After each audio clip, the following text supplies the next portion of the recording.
Geoff Stead is one of those guys who's actually done what he sets out to do. I think you go to any number of presentations around mobile learning and hear the theory, but it's the practice that's different. And one of my favourite quotations is, the difference between theory and practice, in theory is negligible, but in practice turns out to be significant.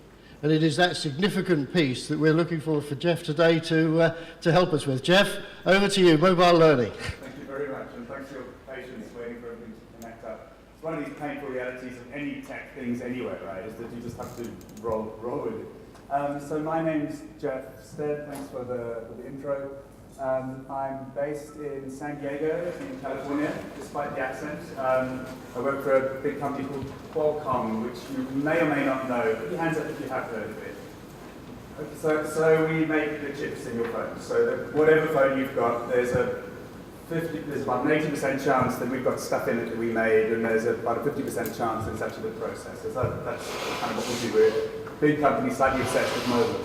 And what I do there is I run a dedicated team of app developers and learning technologists who are based inside the business, and we make mobile apps for our employees. We sort of, but on the experimental end. So we're just trying all sorts of different things out and watching what works and what doesn't work.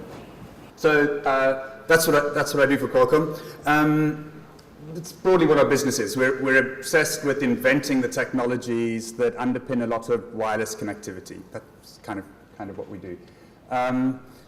We're pretty big, 31,000 employees, about half of them in the US, half spread around the rest of the world. A lot of engineers, so the learning challenges with engineers are a unique set of challenges. And growing very fast. So in the last, I think we've doubled in the last 5 years.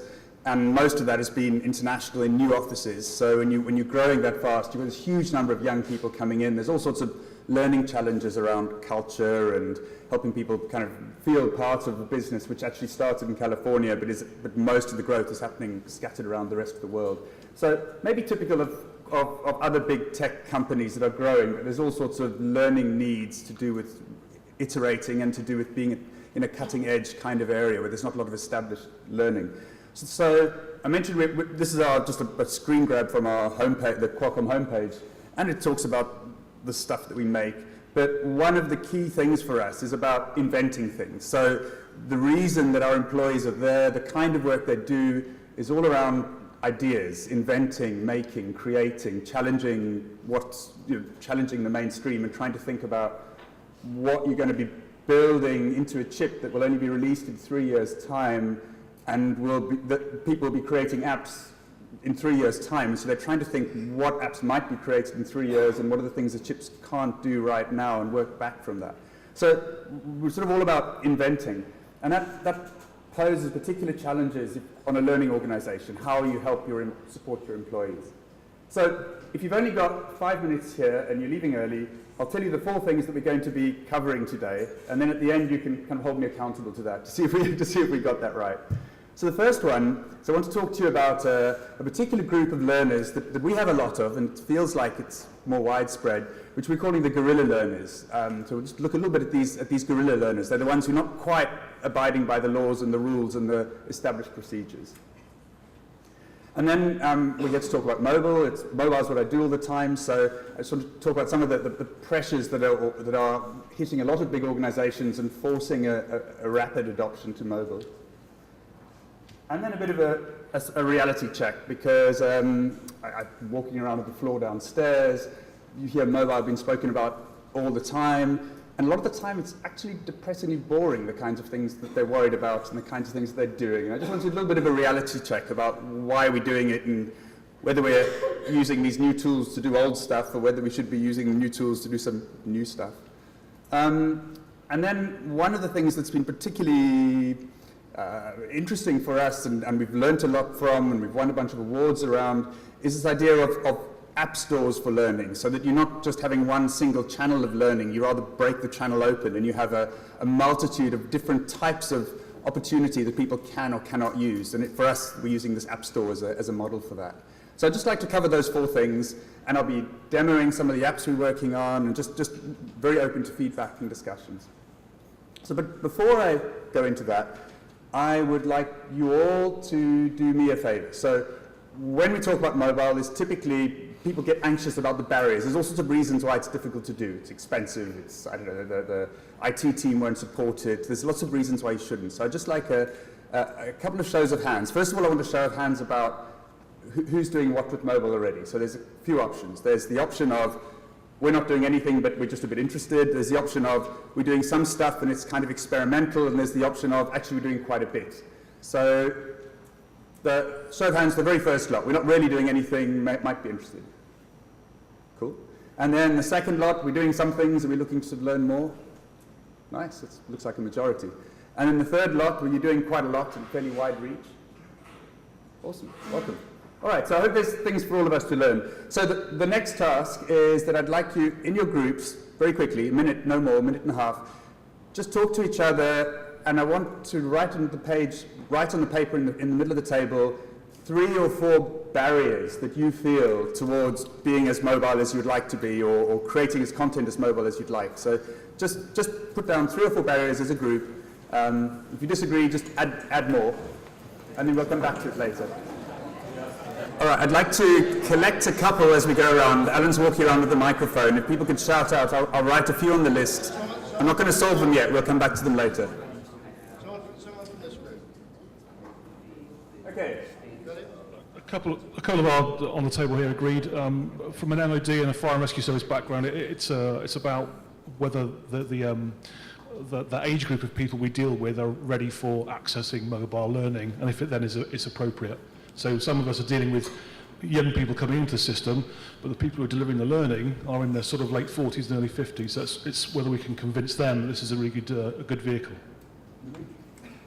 I'm in my 70s and I'm convinced. So someone from here, as a volunteer. How many do you want? Sorry. We've got infrastructure in terms of IT and the organisation itself, and security, so information security, corporate security, and we've got. I suppose it might be the first thing. We've got culture. Depends on the style of the business, your workforce, how many people you've got, logistics, lots of things like that. So we went for a full hand. Got 1 or 2 more? Hi, I guess the transition from old world to new world, so you can have your traditional LMS and e-learning and all that bag of tricks, and the skill set of the L&D function to go on that journey from old world to new world, and somewhere in between. Skill sets. Let's We'll get 1 more over there. let's take this one. I would ask about, we had a number of them. One of them is sort of global, mobile. How do you provide this for different markets? And responsive design, which I think you covered. And one of them which wasn't covered was sort of, how do we understand the appropriate business model? Well, so you have some freemium, some paid for. How do you distribute it in the appropriate way? Thank you. Thank you very much. We've taken the back. We haven't taken any from the front. So Does anybody have a desperate one to add? Craig's got one for us. And we've got down perceived ability, and we wanted to stress the word around the perceived ability of the end users. Right. Thanks, Craig. Is our pot full, or are we? Okay. Okay. Thank you. I think that's fantastic. So we'll come back to those. I'm not answering them all now, but we will touch on some of these as we move through. So thank you very much. So I'd like to start with this idea of guerrilla learners. And I don't know if you've heard the term before or not, but I'll describe them and see if they sound familiar to you. So the term comes a little bit from guerrilla marketing. So the idea that there are these small startups who are trying to find ways of competing with big established businesses with big budget and trying to market their products. And we're finding ways of achieving similar results with much lower budget by just being a bit unconventional and sticking stickers on things or giving away T-shirts or trying to find other ways to promote their message rather than paying for a stand downstairs in a big exhibition hall. And the Guerrilla Learner idea is sort of similar. So we have quite a lot of learners who are very determined to learn, very determined to improve their careers, very focused on, quite self-focused on improving themselves, don't have much patience for waiting for old school L&D offerings. They just solve the problem themselves. They don't wait, they just go find a way of solving it. They work around the system, they find a way of focusing on their own career development and their own skill development and problem solving, kind of independent of the infrastructure that L&D is offering them. Does that sound familiar? Put your hands up at that kind of... Oh, okay, so it's a large-scale problem. So, well, problems may be the wrong word, because in fact these are quite possibly the exact employees you do want to be moving into your business as your business moves into unknown, uncharted waters and you're solving problems you haven't come across yet. I mean, maybe these are the people who can help us sort of succeed into the future. But right now, they're not being particularly well served by L&D. And I'm not sure whether they're true of all the future workforce, but it's certainly a sort of strong trend. You know, these Guerrilla Learners are asking Google first, they're going to their LinkedIn networks first, they're finding social ways of solving problems. The global piece is a challenge for them, so they're very globally aware. So in Qualcomm, we have different offices in different countries. Technically, each office is a different limited company, but an employee in China knows exactly what an employee in San Diego has access to in terms of learning resources and content and training courses, as does one in India. So there's this instant parity across three massively diverse sort of geographies. Strong sense of self and knowing what you need to do to improve your career. Pretty tech savvy with high expectations about what you can do when you come into the workplace. And so this is the workforce that's coming. They're already mobile, and in most cases L&D isn't quite ready for that. That's not how we're offering things. So, and we're not the only people saying that. This was a recent chart by Burson, where he did a study on the modern learner, and you can see similar kind of things. It's about being distracted, having lots of things on the go at once, how many interruptions you get in your day, what small amount of time is actually allocated to learning.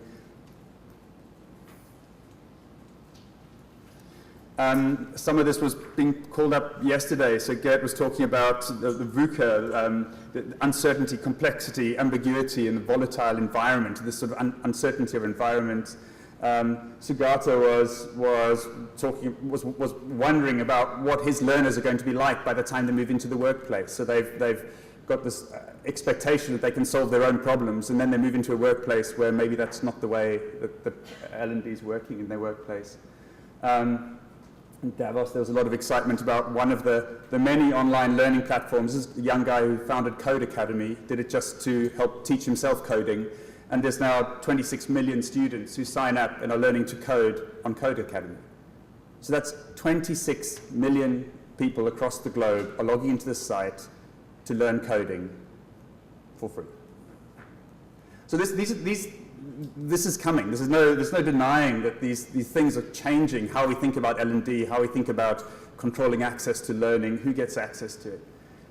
And this is what's driving us towards our move to mobile. And see if these feel familiar to you. So our employees are too busy to attend classic training courses. We used to run week-long courses, then day-long courses. Now we sort of do lunchtimes, shorter and shorter sessions. In our technology world, the technology's evolved so fast that whatever content we license this year is rapidly coming out of date next year. However, we historically used to teach certain things are aging rapidly. I mentioned the globalization piece before. We looked at the Guerrilla Learners, so our employees have got quite a different set of expectations. BYOD, bring your own device. So I'm still quite puzzled at how many organizations are really twitchy about the BYOD thing. Guaranteed, every year there's going to be more and more acceptance of BYOD. It's painful, it's ugly, it's messy, it's coming anyway, right? So finding ways to cope in that kind of environment. So these things, they're sort of stirring up a storm. There's a big storm brewing. All of these things are coming anyway. They're not things that L&D can stop. It's not things that the process can stop. They're coming anyway. And they're all making L&D a tougher and tougher place to be, because all of the traditional tools that you had to reach these learners are less and less they're less and less useful. And so it feels to me like there's this huge wave coming, and it's coming anyway. You're not going to be standing there and holding it back. It's just coming. And what we need to be doing is figuring out what we're going to do about this wave. It's coming anyway. We can sit and do nothing. We can complain that the wave isn't quite fitting to the models that we've got well rehearsed and are working quite well for us. Or we can just be doing some fast learning ourselves about how we're going to cope with it, how we're going to learn to surf, to ride it, to harness it, to try to find ways of making use of this. And that's where I'm at enthusiastically, where my team is at. That's what Qualcomm is trying to do internally. We're just trying to figure out how best to make use of this wave that's hurtling along. And so most of the rest of the session that I'll be doing is just talking about some of the things we've been trying, some of the successes we've had, some of the apps we've been building. I certainly don't think we've got all the answers, and I'm confident that some of the issues that face us aren't the same as the issues that face other organizations. So please ask questions, lots of opportunity to shout out and see how it might fit with you. But this is what we're doing. We're trying to learn the skills internally that we need to cope, to support our new learners coming through, to help our business cope in the next 20, 30 years, the various marketplace changes that are happening. So that's what I and my team do. I've been at Qualcomm for about 2.5 years, and in that time, this is the sort of roughly how our L&D sort of outreach has shifted. It's fairly hard to interpret from that, but basically what we've been doing is e-learning that doesn't go on mobile, we've been ditching rapidly. We've pulled out of our big LMS, we've got a much smaller, much more limited LMS instead. E-learning that can also work on mobile, we're enthusiastically renewing, we're changing vendors to try and make sure that anything we have that's digital can go as multi-platform by definition. We are stopping, we used to spend quite a lot of money on expert coaches who would come in and run a training event, and we're stopping a lot of that. We're much more in favor of internal experts and providing some support network around internal experts. We license a lot of resources, but so, yes, strong shift towards mobile, shift towards more of a self-service learning model. So we're almost like a library. We have a ton of resources available, and employees need to come and ask us or get them from us. Very few less and less are there sort of compulsory courses or that you're expected to attend. And yeah, where we're bringing in external experts is because they are the expert in that area. They are the JavaScript expert. We're not bringing in a training company who does a generic management training thing. That's very rare. So there's quite a big shift in a short amount of time. And just a quick sanity check here. So I'm talking about mobile learning. I'm not talking about courses, classic e-learning courses that you squeeze onto a phone. We have some of those, and there are some particular use cases, but they're probably 5% of what we do. So really, I like this visual. There's a study that Facebook did a couple of years ago. They asked mostly US adults what they do on their phone. And if you look at the statistics, it's probably fairly comparable with now. Email, browsing, games, maps, directions, Facebook, probably other things like Twitter would surface up with Snapchat now. But think of those functions. You could use that for learning, right?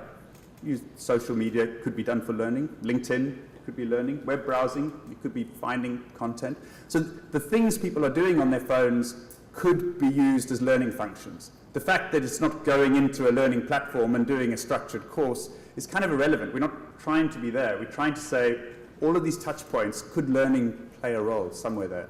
So I'm being fairly broad and generous in our definition of mobile learning, and really we're saying, are there ways that we can use our employees' mobile devices to support them better at work? That's kind of our piece. So in the mobile learning area, there's kind of two philosophies, or two big ideas about how you support your employees. So assuming you have decided you are going to be doing something with mobile, there's two kind of ideas. And the one idea is the Swiss Army knife model, where you have an app and it's your company learning app, and you roll it out with a couple of courses in it or pieces of content in it, and you spend some time improving that and adding more features and adding more courses. And so there is a single channel, there is a single app, a place, a thing where you go for your mobile learning. The other approach is more like a toolbox, where you don't say there's one place. You say yeah, we have I don't know, you might have 3 apps or 5 apps or 6 apps or 8 apps from different vendors. There might be a management app you get from some company who specializes in some management training game. And there might be a sort of quiz app that you use for interactive quizzes, or there might be some specialist content that you buy from somebody else, and it's a different app. And we see that a bit more as the toolbox kind of model. So personally, I find the toolbox a fantastic model because it means if one of them is a bit lame, you can just throw it out. You're not throwing everything out. Whereas the Swiss Army knife model, you know, if you're having, that typically might be with one particular supplier or one vendor, and you're just putting more and more eggs into that one basket. And over time, it's getting more and more complex as you're adding different features to cope with different groups of users. So I think the Swiss Army knife is a great starting point. And the easy thing about it is quite often you would work with one supplier or one vendor who's offering a single app that is in a public store, and you just put in a code and it suddenly turns into your app. And I think that's a great starting point. But it doesn't really scale when you want to have a prolonged amount of time and an increasing amount of learners and diverse amount of learning needs. We just haven't found it scales for us. So we're spending all of our time at the moment in the toolbox idea. And this is our toolbox. So we have a app store. You could try going there, but you would need a Qualcomm password to log in. I'll show it to you. I'll give you a little tour around it so you can see what it looks like.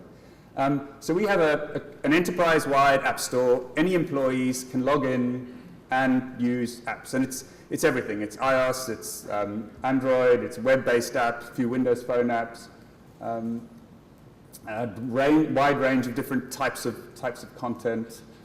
And we've, just in the last few months, been very lucky to get a bunch of awards for our App Store. And really it's for the idea of App Store and the idea that the way L&D could be communicating with employees isn't about offering training. It's about a suite of resource that the employee can come and pick and choose from. So I'll switch. We've had a bit of a challenge showing you anything off the device, so I'm just going to be showing you some of the web apps on my big browser, and then I'll show you some films of some of the other apps later. So let's just go in here. Can we see that? Yeah. Just refresh, check we're in line. All right, so this is kind of what it looks like.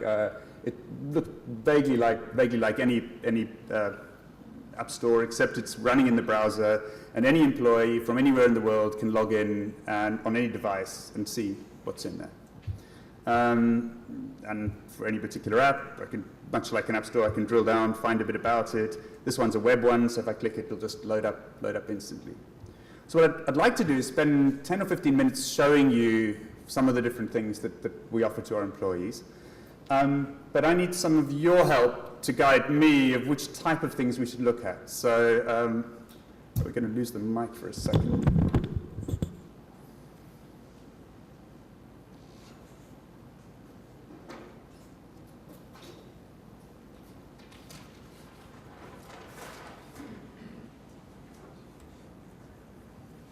Oh, sweet. Thanks, Aidan. Okay, so we have some apps around learning from video, which is hugely popular with our employees. We have some compliance ones, so where we audited on how people work through them. We've got a few game things. We've got quite a few apps trying to help us deal with the challenge of culture, multiple different cultures and how you deal with that. We've got enterprise mobile stuff that we've built, performance support apps, things which are around social learning, things about our global enterprise and helping employees with that. So I'm happy to show you as much as we like, but so I'm going to go all the way around and just do a show of hands for things that you particularly want to see, and it'll help me do a sort of ranking from top to bottom. So video apps. Cool, that's quite a good one. Compliance. Gamification. Cool, gets 2 stars. Culture stuff. Much smaller. Enterprise apps. And quite small. Performance support things. Okay. Social learning side. Awesome, that's probably 2. And global stuff. All right, thank you. You've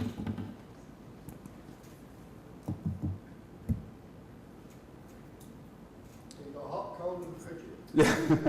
Okay, so let's start with some of the games. One of them will be a video, so I'll play that. I'll come back to one of the games in a moment, and I'll show you one of the ones. So we have a, back to our App Store. So first of all, a really stupid game. We track how many people come to the store, we track engagement, but Qualcomm has previously when I worked in mobile learning, I was working in really resource-poor environments. I was working in areas where there was a question about whether the students had phones or whether they had connectivity at all. We've done work in Africa, we've done work in the sort of Welsh Valley, we've done work in young offender institutes. The Qualcomm problem is almost the opposite, that there's a wealth of possible resource available, but people are just so stressed out they don't use any of it. So we monitor and track quite closely where they do go and what they do use, and we see how to support that. And so we were just trying to drive more traffic to the App Store. And as a one-off project, this was the time we released a few joke apps at April Fool's Day, one of which was Flappy Dragon. So this is Flappy Bird, it's a Flappy Bird copy. So it's just silly, but the dragon is one of Qualcomm's products. Oh, very short-lived.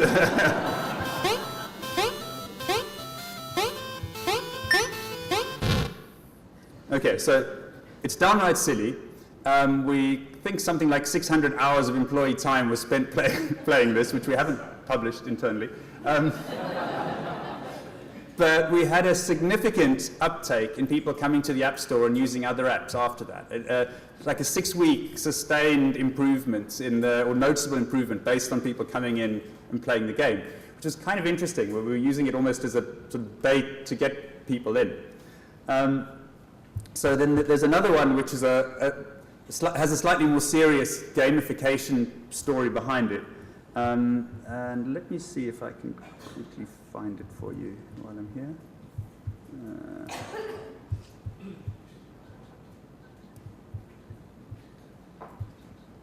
All right, here we go. So we just captured this off the screen of the game.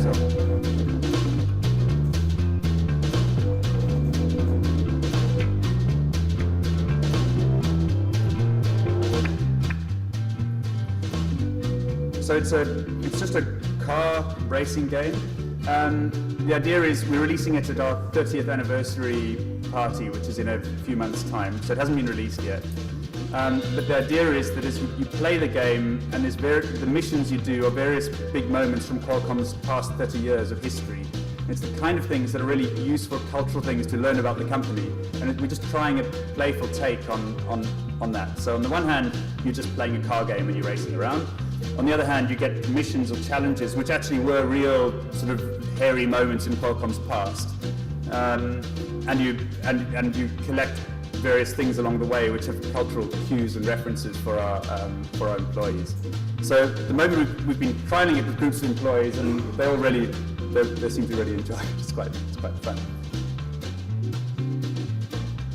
So our business started in making satellites for trucks, and so there were some of the narrative that you're following was the early beginnings of our business.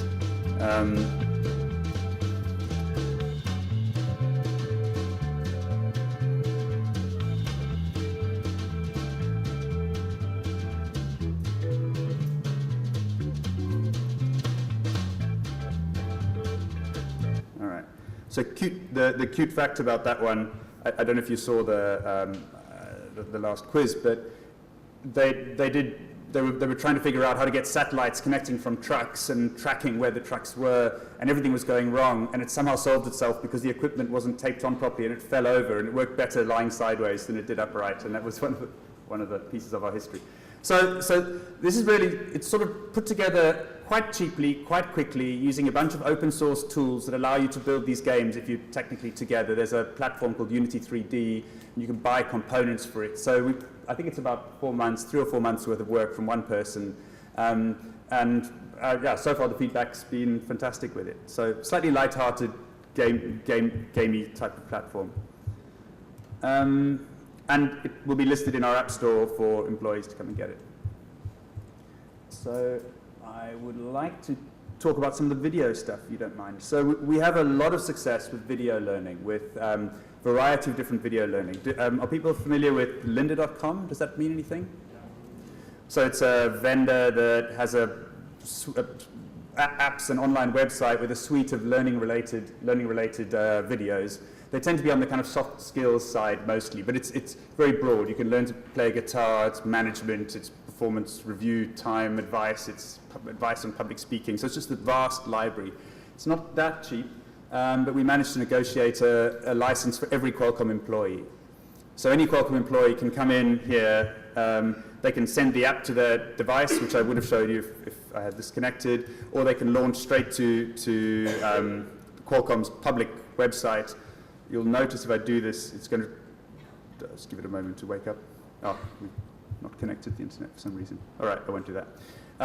It logs us in via Qualcomm's own login to get you in there. So a big issue for us is to make sure you can get straight into mobile apps with your single login. You don't need to have a separate one for each vendor. So Lynda's very popular. In fact, we have a few. We use Coursera as well. Shut that down. We use Coursera as well. We use, I'll pick up in a moment, but we use a few different vendors. The Harvard Managed Mentor is another one that have suites of video, and it's very, very popular with our employees. Lynda really like us because we have a higher mobile use than any of their other clients. About half of our people come to Lynda from their phone to do the video learning. And it's great. It's not the cheapest, but it's very popular with our employees. So I wanted to show you a couple of other ones as well on the video front. So I mentioned Harvard Managed Mentor. It's a series of management videos. We build them ourselves too. So we have an app called Guru Talks. So we have our own engineers standing up and doing one-on-one lunchtime talks about special interest areas, and we video them and capture it and make it available again. So video ones. Let's talk about social for a moment. So social learning is a big buzzword, as you know. We are working with a very small startup in New York called PathGather. What PathGather have got, again, I'm not going to be able to show you this for real because I'm not connected to my app, but I'm hoping you can see here. So what PathGather have got is it's a kind of Facebook for learning idea. So we've literally stopped using our learning platform. We don't use it at all. Instead, we've taken all the content out of the learning platform and any other content we've licensed, and we've just got it in a big pot. And then we have this PathGather app on the front, which lets anybody in the company choose a collection of pieces out of the pot that they think are useful, group it together, and share it with each other. So somebody who's a manager who's got quite a large team and decides that they want everybody in their team to have a certain basic level of I don't know, public speaking, might go in there and collect some content from TEDx and a content from 3 or 4 different places, group them together into a path, and publish that path so that anybody else can follow that path. Does that make sense? Yes, question? It's about the managers to design paths? Anybody. Anybody. Any employee can. So our learning center produce probably at least half of the paths because we're the team who would normally do learning-related things anyway. But increasingly, other bits of the business are creating their own paths as well. Can you make these mandatory? So if, for example, a was a manager wanting his team to take this training, can you somehow force it, or is it all? At the moment, we don't force that at all. We do have some mandatory things, and you can link them through PathGather. But going into PathGather is entirely optional, and it's entirely uncontrolled or user-driven. So only Qualcomm employees can go in there. You know who they are. You can see their name. You can see who they are. You can follow people inside it. What about completion? Can you track completion? Yes. And but the content comes from multiple other sources, so it might be linking out to other websites. Any questions about that? How did you make a selection of all these apps? Because I was thinking maybe for your years, because you are in the app industry. Let's think about the vaccine industry. I'm trying to translate your ideas. Yeah. So the question was, how do we pick the apps that we have in our store, right? So I guess we probably picked them. Let me just go back to the picture of it. Two reasons. The one reason is that we build them ourselves, and there we typically are looking for the biggest business need that we have at the moment, and if we can't find any external supplier, we make them, and so those are focused on business need.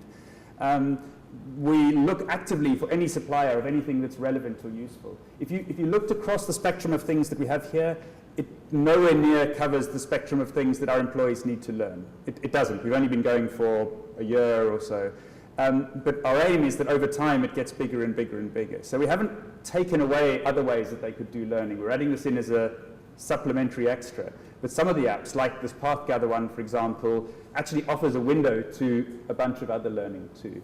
So you mean that, for example, 80% of learners' needs can be covered by things, by apps that you can buy? Is that what you're saying? I would probably guess it's more like 50% of learners' needs, maybe something like that. So we still do face-to-face training events. We still license things that aren't mobile at all, ebooks, and we have other modes of accessing content. Employees can request to go off and do an external training course somewhere else, and that still happens.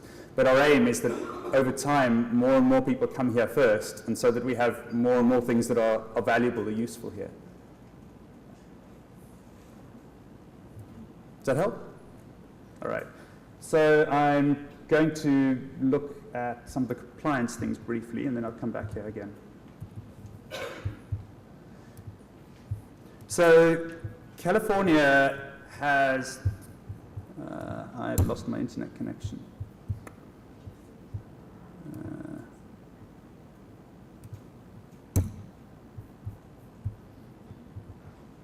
I'm sorry.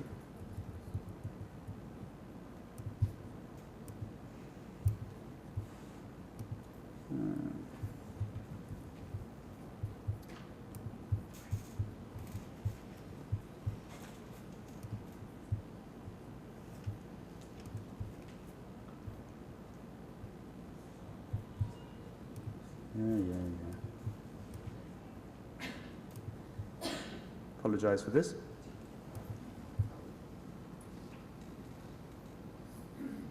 So while we're waiting, California has a really painful law, which is any manager or above has to do sexual harassment, anti-sexual harassment training every year, which is not a bad idea.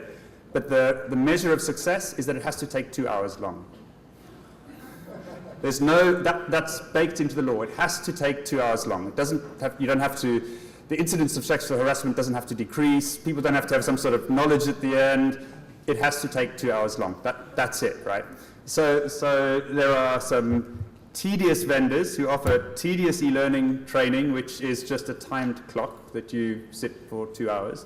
There are videos that you have to watch, which take 2 hours, but those are controlled by you being in a room and it's some sort of adjudicator watching to make sure you don't leave. So it's this ludicrous situation. So we were trying to find out how to work within that and get all the legal approvals without, still not on there. Are we connected? If you go to advanced, Yeah.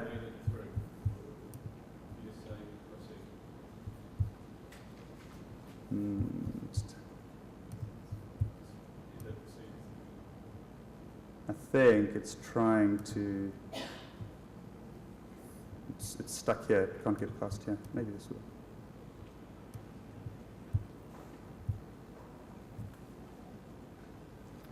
I'll just talk you through it. So what we've done is we've videoed the real live event. We videoed the guy who does it and found a way of chopping it up into pieces. So it still takes you 2 hours, and now you can do it on your phone, which sounds like the worst use case.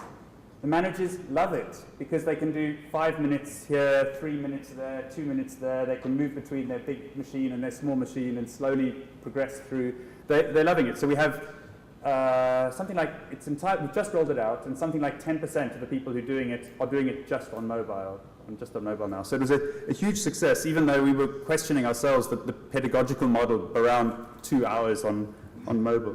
So I apologize that the internet is not the Wi-Fi is just dying so dismally, but I'll go back to, I'll just step through here and show you some visuals of it. So I was going to be showing you a new starter app that we made. So any new employees who join, we have an app that lets you navigate around and find out information about the company. You can hear interviews with some of the senior execs. The compliance apps are the ones I was just speaking about. So with compliance, there's some quite technical things that you need to make sure you're tracking. And we have some special magic that allows the app to be running offline on your phone, and then the tracking can send it back and talk to the HR systems in the back. We spent a year and a half trying to work with a series of vendors and suppliers to do this, and they were unable to adjust their systems to do it. So we've ended up doing it ourselves, and it's working fantastically. We're really happy with that. So any questions about that, I'm happy to answer them. This was the Path Gather app I described a bit earlier. So if you look at the side here, you can see the concept of following people and seeing which courses they're doing and click to follow their courses. I think there's a couple of different startups doing something similar to this. There's I heard about one based in Berlin just recently too. Our most popular app across the entire suite of apps is a mapping app. We built it, our head office in San Diego has about 40 buildings all within 3 or 4 miles of each other, and it's a secret code if you want to find out which building is which. So nobody talks about the building addresses. They've all got a letter. They're building A, B, C, D, E, except there's no letters on the buildings. So it's one of these secret codes that you have to find your way around. And we built an app that's just using Google Maps and layers of data around it. And we pull the data from Qualcomm servers. We have another app called QC Lingo. This is a cultural one. So QC Lingo is a card game. We asked across the entire company the top 100 words that are Qualcomm-specific jargon and that new employees struggle to get their heads around. We've built an app with sort of thinking about the forgetting curve, and there's a couple of quite established algorithms for card sorting games telling you how often to remind you the things you didn't know. And so we have a gameplay app based on that employees can play cards and help remember. It's proved fairly popular. In fact, we've had requests from different teams to do special versions, which we've released. And we have one, which I really like, which is Qualcomm's old, and these guys have been there for 20 years, and everybody knows them. They're famous. They're kind of superheroes because they, I don't know, had some special patents or they're very senior.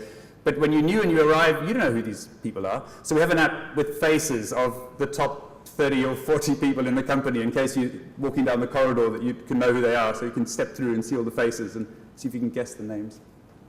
Are things like this useful, do you think? Yeah? I'm apologizing I can't show it to you natively on the app. So here's another one. We're doing a lot of business in China, but it's fairly new to Qualcomm, and they're struggling a bit to understand the cultural differences and things. And we have a variety of third-party apps and content stuff, courses we brought in to try and help employees who are interested to learn about that. We've also got a lot of Chinese employees. So we built this super cool thing where we got 4 or 5 employees, and we got each of them to teach other employees about 40 or 50 business phrases. So we've got this app called QSpeaks, and the idea is it'll be other languages too. At the moment, it's just Chinese. I can download the app. I can listen to my fellow employees teaching me phrases. So it's just phrase learning. So yeah, that's really cool. I'm happy to show anybody any of these things afterwards on the device. In fact, this one, I think there might be a video here. I can give you a quick taster.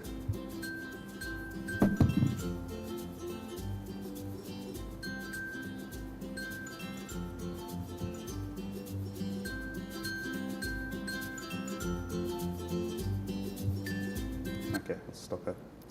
I mentioned that we license a lot of content wherever we can. So we're fairly hungry at the moment for just content and information. We collect what we can and then just track to see closely who's using what.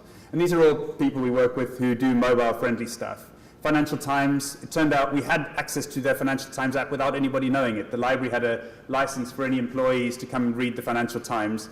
And we didn't realize as part of the license, actually, there's an app and any employee can go in and just have full access to Financial Times, which is kind of a cool perk. So I was talking about the App Store idea, and there's a few bits of secret sauce that create this App Store sandwich. So on the one thing you're doing is you're collecting as many small apps and pieces of useful content as you can.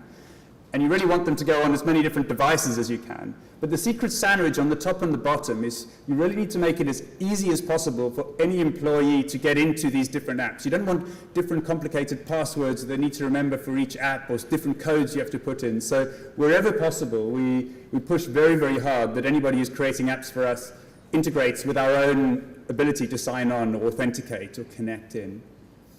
And the same at the other end. So we want to know what our employees are doing in those apps. And typically when you, as an enterprise, if you license an app from somebody, they'll give you a login to go into their reporting to see how your employees did. But that's no good for us because we have 10, 20, 30, 40. We're not going to go into all of those.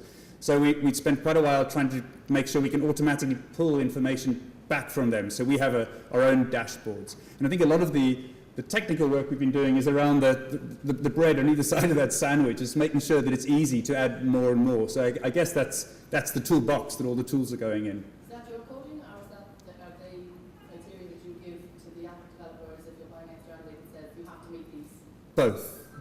So and we're working with other big companies who are having the same problems as we are to see if we can standardize a little bit on what we're asking these suppliers to do, because it would make sense to do it in a way that works for lots of enterprises. But I think providing apps for enterprises is a quite an embryonic area. It's apps for the mainstream is well established. Apps for enterprise is quite embryonic, and there's some quite technical challenges. So yeah, you want those low friction at the top, and you want some feedback loop at the bottom. So we do track very closely who's doing what they, which apps they're in. It gives us interesting perspectives across different geographies. So the apps that are popular in India might be very different from the ones in China. We try to understand different types of users by their traffic. So this is still evolving for us, but we're trying to understand the kinds of people who use different types of apps, whether that tells us a story of the type of user that they are and the type of learner that they are. It's fairly new for us exactly how to define those users. So we're tracking. We've set up some different theoretical profiles, and we're watching to see who does what. But so what's the problem? Why are so many global companies quite slow to get into mobile? And this is where we come to we come back to the barriers here. So this is the secret. This is the reason that so many companies find mobile hard. The problem is the plumbing doesn't work. The IT plumbing, security plumbing, all of the ways networks are set up, all of the ways enterprise internal infrastructure is set up, doesn't work very well with mobile. So it's a messy problem to solve. You have to redo some quite fundamental pipes and plumbing to make it easy to have mobile coming in, and mobile users accessing your corporate networks or corporate data. It's a messy problem. But it's a problem that's been growing over years and years and years because the IT people haven't been particularly prioritizing this type of stuff. And now back to our wave, this big wave of demand is hitting. And it forces you to do a bit of rethinking and replumbing. So it is painful, but it's actually just a plumbing problem. There's no fundamental right or wrong about using mobile. It's just the way that the systems have been geared up until now haven't been particularly prepared for that. Even true of LMSs. I mean, LMSs are doing a terrible job of really working well with mobile. So I was asking you for your thoughts on some of the barriers. ATD did a big survey of their members 2 years ago, I think, and these were their perceived barriers to mobile adoption. So you'll see some of them are very similar: budgets, difficult to integrate, security, IT infrastructure, legal concerns, lack of internal skills to manage it. This feels familiar, right? Okay, so these are the problems that people are seeing, and this is what my team's doing this is how we're solving it internally with my team. Maybe it helps you, maybe it doesn't. Budget-wise, Qualcomm's doubled in size over the last 5 years. The learning budget has maybe gone up 10% in the last 5 years. So actually, we don't have tons of cash to spend. With our mobile initiative, we haven't put extra cash in. What we've been doing is looking across all of the other things that we're currently licensing and doing and taking stuff out. And we're starting small, so we're doing small things and testing how that works, and as one succeeds, then we expand that and slowly decrease something else. So our feeling is that probably the shift from face-to-face to digital, there might be some one-off pain hits of cash, but in the big picture, you should be spending about the same amount of money. It's just a matter of reprofiling, and that's a bit awkward because a lot of certainly with us, a lot of the money we spend is around people, time, and licensing content. So we've still got the same people, and we're retraining our internal people, and we're making some quite tough decisions about external licensing of content. We're discarding some long-established vendors who are not moving fast enough to mobile. And instead of one big contract with one big vendor, we're taking 4 new contracts with small startups who are doing mobile stuff. So we're sort of reprofiling. The legacy system ones is also tricky. You know, there's a few platform software things that can be bridges that help solve that. We use TinCan quite a lot, which you maybe have heard about. It's getting spoken about quite a bit. But we use various tricks to try and bridge mobile to old legacy systems. But we really only see that as a short-term solution. In the long term, we're slowly replacing our legacy systems with ones that are better able to adapt. One legacy is time. We're about 15 minutes to go. All right, perfect, thank you. So security I'll touch on in just a second. IT support, actually that's really changed. We were having real barriers with IT, and we've found somehow, I have quite a strong technical skill base in my own team, and actually we've found a way of forming a partnership that's worked really, really well for both of us, because it turns out that IT actually wanted to do all this mobile stuff, but their senior leadership weren't supporting it. And so all of a sudden they've got an internal client asking and helping them and testing out and helping subsidize some of the new things they need to buy and license. And we've suddenly turned into best buddies. So it's still hard work, but we've managed to somehow form a partnership by being able to talk technical and engage with their technical concerns. Legal is still painful. We're struggling a bit with some of the legal issues around mobile, and it's tangled up with security. So our security, if you are having difficult discussions about security and mobile, this slide is what for us transformed all of our security discussions. So I don't know how familiar you are with sort of network architecture, but the typical network architecture is kind of like a castle wall in a medieval castle. So you have this big stone wall and maybe a big drawbridge that gets pulled up and down. And inside the castle, there's everything. There's the markets, everybody lives inside this big medieval wall. Everyone lives there, and it's sort of protected by this wall. And that's what a lot of old school network infrastructure is like. And maybe you need a VPN to get in or something like that. And that doesn't work very well with mobile. What works very well with mobile is more walls. So you have one big wall in the middle, and then you've got a slightly smaller wall, and a slightly smaller wall, and a slightly smaller wall.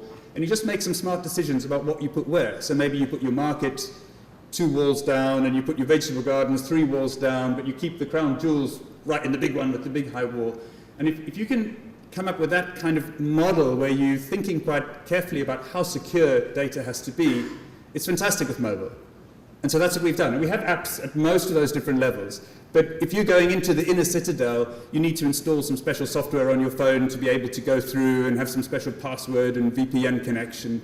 Whereas if you're just doing some learning about management styles, it doesn't matter, so what? You know? And then those would be further out.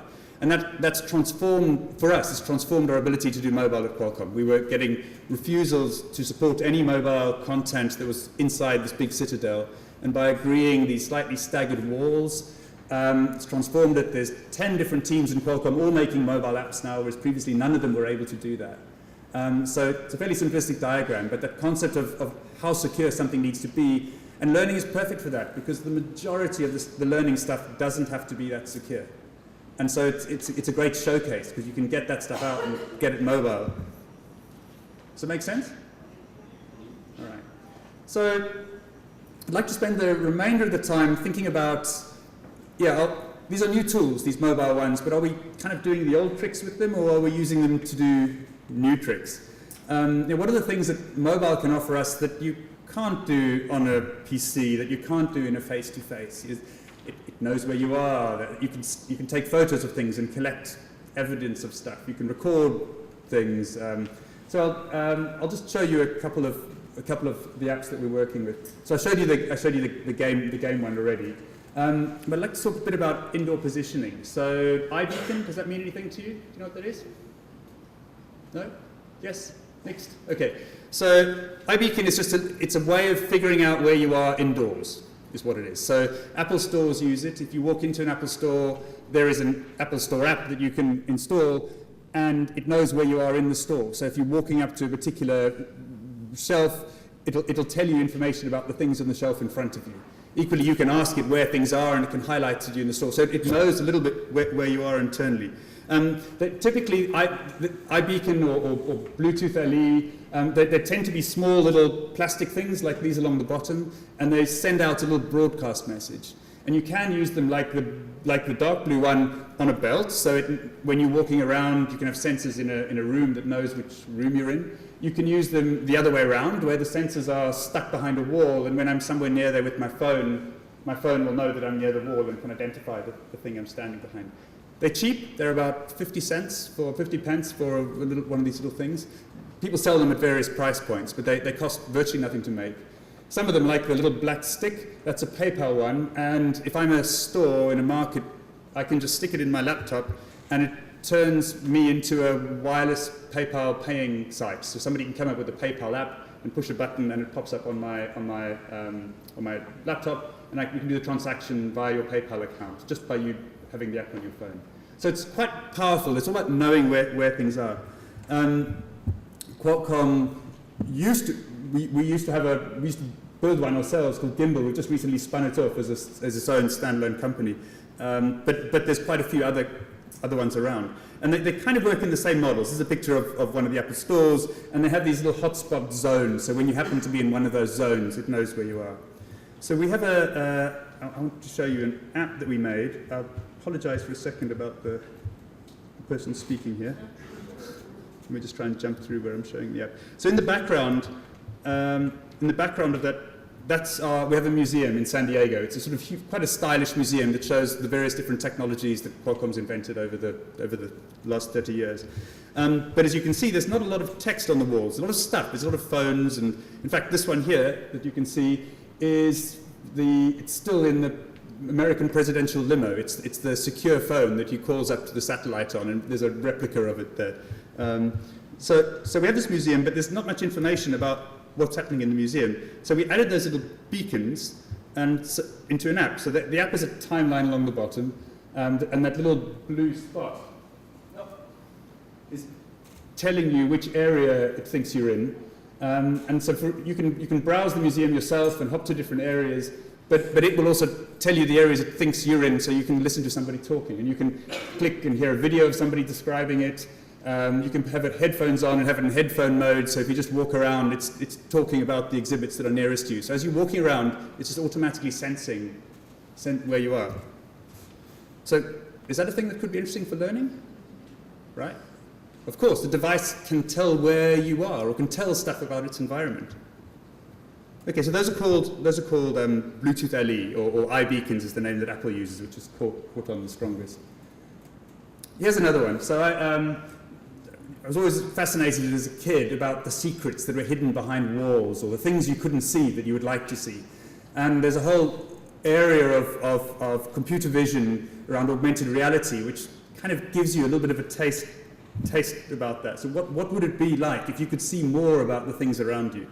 So Microsoft just recently launched its HoloLens, which gives you a version of that. So the HoloLens superimposes virtual things over the real life. It can tell where walls and things are, and it can superimpose bits of interface. It's not on wide release yet, but they've just released it. They've just announced it. But the same idea has been going around for quite a while, and so the technology is evolving very rapidly. So all of these apps are things that have been out for between a year and 3 years, but are working a bit slower, and they're getting better and better and better. So there's one, Anatomy 4D, super awesome. So you print out a picture of a skeleton, and you scan the app over the skeleton, and it turns into 3D, and you can add extra muscles and just look at the blood vessels and just look at the tendons, and you can sort of put them on and off. Totally awesome. The app's free. It's a free side effect from a very expensive medical PC-based product, and they've made this free version of the app. WordLens was recently bought by Google. You scan any text that you see, and it translates it for you instantly. Leaf snap, take a picture of a leaf and it tries to figure out what the leaf is. So all these things are the computer vision trying to recognize stuff that's going on. And the model is sort of the same. So you have an app, you scan something that it recognizes and it knows, and then it does something. That's how they all work in the same, in broadly the same way. So I want to show you a couple that we've made. Again, I'll start with a light-hearted one, more on the culture side. So our goal is to build apps that help employees get through the workday. But what good is a workplace if you can't have a little fun? So what we came up with was an executive photo booth. Basically, it allows employees around the world to take pictures with a virtual version of Qualcomm leaders, such as our CEO, Paul Jacobs, and our president, Steve Mollenkopf. Let me show you how it works. The app only works if you're pointing it at a photo booth target, which we've placed in offices around the world. Once you find a target, all you have to do is launch the app, point it at the target,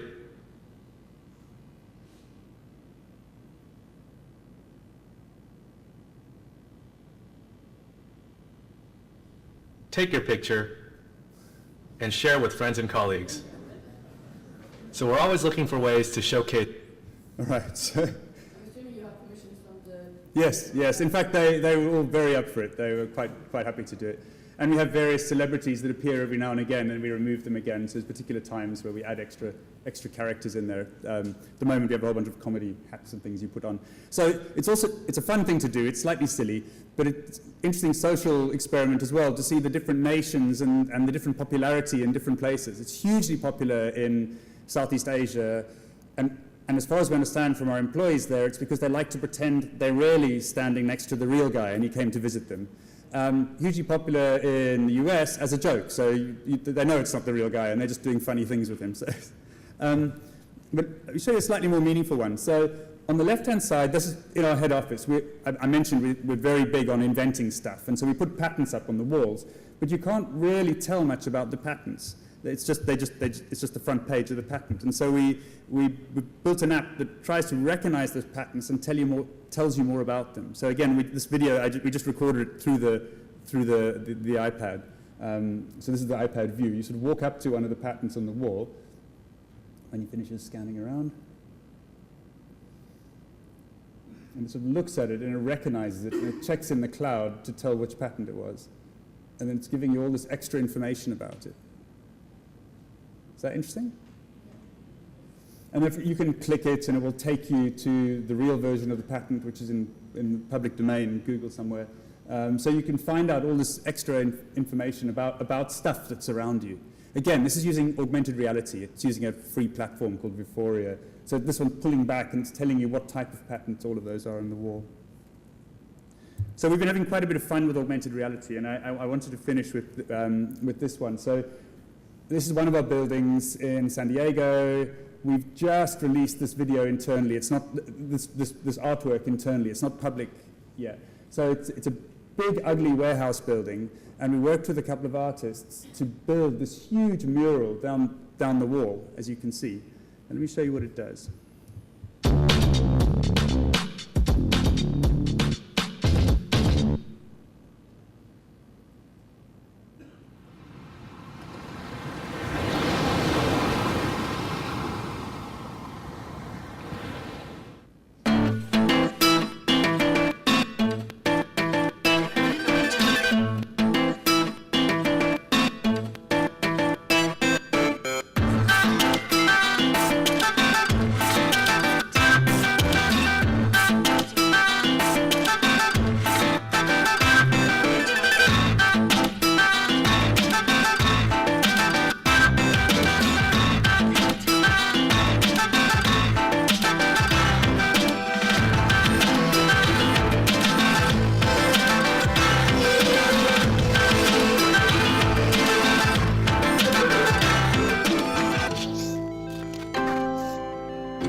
pops out into this 3D don't know where you can see, but the whole wall pops out in this 3D animated artwork. And it's using all of the same tools. It's these free tools. You have to be a technical person to be able to do this stuff. But it's these free tools that let you build a 3D thing, stick it into your app, and then get triggered from a camera view. So when the camera sees something it recognizes, it pops up a 3D piece. So is that fitting classical learning? Not at all. Is it helping our employees get excited about mobile? Absolutely. Along the way, are you learning some stuff about Qualcomm? Actually, yes. The whole artwork is about exploring inventions and ideas and how they expand and they grow. And we're using it to share with our team the kind of things that Qualcomm Tech can do.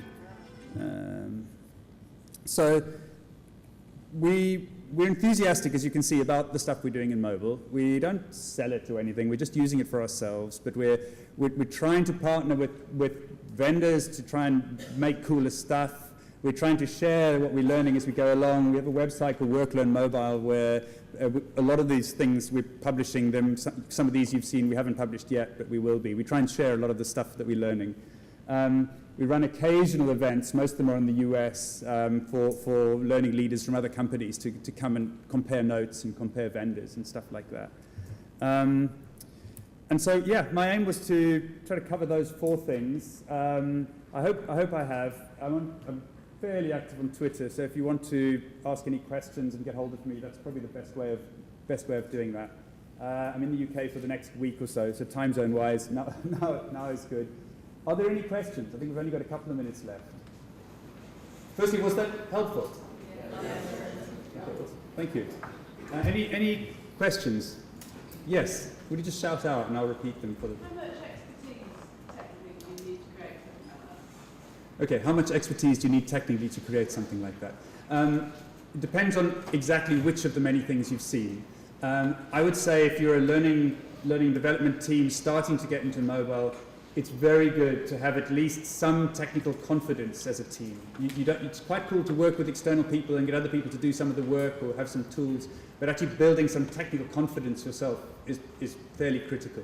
My team is about 50% classic software, mobile app developers, and 50% learning technologists with a sort of range of tech skills. But so we are unusually highly technical for a learning function. And we realize that's quite unusual, which is why we're sort of showcasing a lot of what we're doing. Any other questions? Yes. Hey. How many are in your team? In my team? Yeah. About 15. About 15? Yeah. Some of them are hiding out here in the back over there. 2. Yes. Do you design all your mobile apps at the lowest common denominator? I think the size of your screen here is much larger than the majority of our stuff.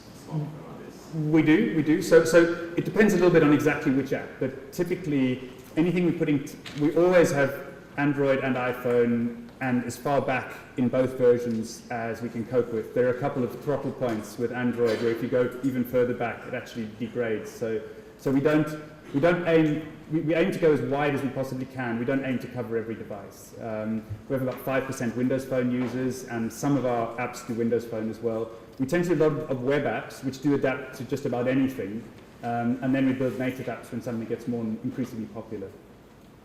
So I'm conscious that the time is flying on us, and there's food and some wine outside that might be a slightly attractive. But I'd like to, on Geoff's behalf, thank you for being a great audience, but on your behalf, thank Geoff for giving a fantastic presentation.